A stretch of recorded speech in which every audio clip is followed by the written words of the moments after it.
Selamat pagi saudara yang terkasih di dalam Tuhan Yesus Kristus. Selamat bergabung kembali dalam Sukacita Pagi.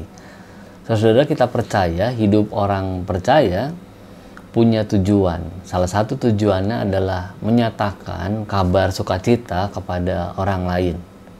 Sehingga renungan pagi ini saya beri judul Melanjutkan Kehidupan Demi Injil. Saya ambil dari Yeremia 29 ayat 5-6 dikatakan, "Dirikanlah rumah untuk kamu diami, buatlah kebun untuk kamu nikmati hasilnya. Ambillah istri untuk memperanakan anak laki-laki dan perempuan, ambilkanlah istri bagi anakmu laki-laki, dan carikanlah suami bagi anakmu perempuan, supaya mereka melahirkan anak-anak laki-laki dan perempuan, agar di sana kamu bertambah banyak dan jangan berkurang." Saudara, kita melihat bahwa Allah ingin umat Israel hidup dalam kota dan lingkungan yang tidak mengenal Tuhan. Tidak apa-apa begitu, mereka akan tetap dipelihara kalau mereka mau ikut dengan perintah Tuhan ini. Sehingga dengan kata lain kita bisa melihat bahwa mereka harus melanjutkan hidup walau ada di tempat yang sejatinya bukan tempat tinggal mereka. Mereka harus bisa mengikuti cara hidup di sana, tapi mereka juga harus menjaga kehidupan yang diinginkan Allah. Perintah ini seperti menjadi jembatan, saudara, jembatan kehidupan bangsa Israel sebelum mereka dibawa kembali ke tanah perjanjian. Jadi mereka harus melewati fase itu, fase tinggal hidup di tengah-tengah bangsa yang tidak mengenal Tuhan, yang Allahnya bukan Allah Yahweh Elohim, tapi mereka harus tinggal di sana sebelum nanti Tuhan bawa kembali. Kalau dulu mereka sendiri tidak berkuasa membawa diri mereka dari Ur Kasdim, dari Bapak Abraham masuk ke dalam Kanaan, mereka tidak punya kuasa untuk itu, maka sekarang pun mereka harus tunduk sewaktu diperintahkan untuk menetap. Saudara, ratusan tahun kemudian bagi gereja mula-mula, perintah semacam ini menjadi lebih tegas soal panggilan orang percaya. Saudara, Tuhan tidak membiarkan jemaat hanya berkutat di Yerusalem karena perintahnya sebelum naik ke surga sudah jelas. Membawa kabar baik, menyebarkan kabar baik ke seluruh bumi. Sehingga jemaat mula-mula menjelajah seluruh negeri dengan alasannya masing-masing. Ada yang karena tekanan, ada yang karena memang mau memberitakan Injil. Yang jelas saudara, sewaktu mereka menjelajah negeri itu, mereka tetap bisa membangun keluarga seperti yang dilakukan Diakon Filipus ya. Benang merahnya saudara, mereka harus berasimilasi dengan warga sekitar tanpa meninggalkan pemberitaan Injil yang mereka percayai. Inilah yang mereka lakukan, bangsa Israel yang sebelumnya harus lakukan ketika mereka ada di Babel. Mereka harus tetap melakukan penyembahan-penyembahan kepada Allah. Sehingga lahir sinagoga ya.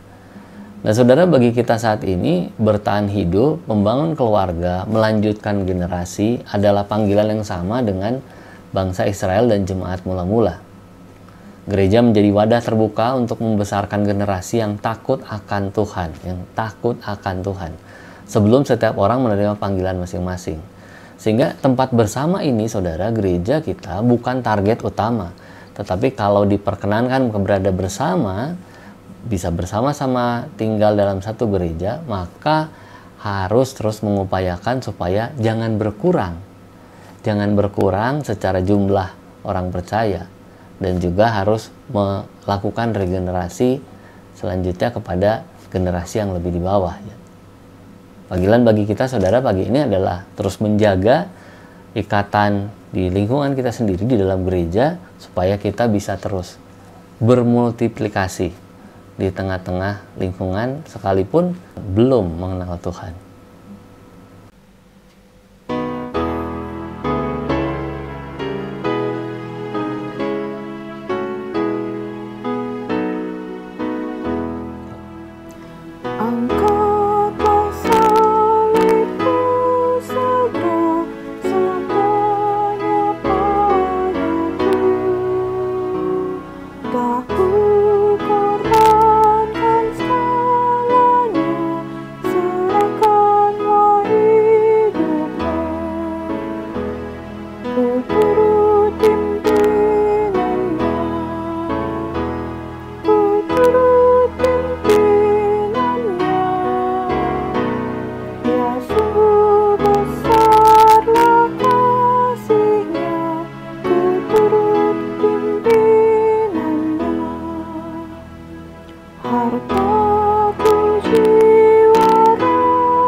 sungguh besarlah kasih-Nya, ku turut pimpinannya.